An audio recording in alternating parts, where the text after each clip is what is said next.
প্রার্থী তালিকা প্রকাশ করেছে বিজেপি। এদিকে 3 কেন্দ্রে প্রার্থী বদল বিজেপির। কোন কোন কেন্দ্রে প্রার্থী বদল করা হলো আরো ডিটেইল জানবো, তবে তার আগে আরো একবার জানাই, প্রার্থী তালিকা প্রকাশ হওয়ার পরেও 3 কেন্দ্রে প্রার্থী বদল বিজেপির। কোন কোন কেন্দ্র আরো ডিটেইল জানবো। মৈত্রেয়ী রয়েছে আমার সঙ্গে। মৈত্রেয়ী, কোন কোন কেন্দ্রে, এই যে 3টি কেন্দ্রে প্রার্থী বদল করা হলো, কোন 3টি কেন্দ্র?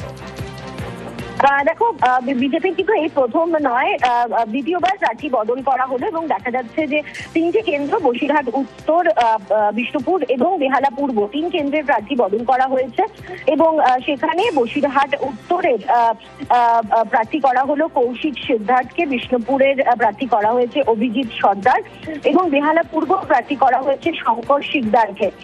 এর আগে এই 3 কেন্দ্রের প্রার্থী ঘোষণা করেছিল বিজেপি এবং এবার সেই প্রার্থী বদল করার কথা ঘোষণা করা হলো। এর সঙ্গে সঙ্গে 5টি নতুন কেন্দ্রের প্রার্থীর পদও ঘোষণা করেছে বিজেপি তাদের পঞ্চম তালিকায়। এর আগেও কিন্তু দেখা গিয়েছে যে একাধিক তালিকাতেও কিন্তু তাদের ঘোষিত নামের প্রার্থী যে নামের রয়েছে সেই নামের সংশোধন করা হয়েছে এবং সেই নাম বদল করা হয়েছে। এবার ফের দেখা গেল যে নতুন প্রার্থী দেওয়া হলো, 3 কেন্দ্রের প্রার্থী বদল করলো বিজেপি এবং এটা তাদের পঞ্চম তালিকায়। দ্বিতীয় দফায় এই কেন্দ্রগুলিতে নির্বাচন রয়েছে এবং তার আগে কার্যত বলা যায় নমিনেশনের শেষ দিন আসার খুব অল্প দিন বাকি আছে এবং সেই শেষ মুহূর্তে প্রার্থী বদল বিজেপির তরফ থেকে। বেশ মৈত্রেয়ী।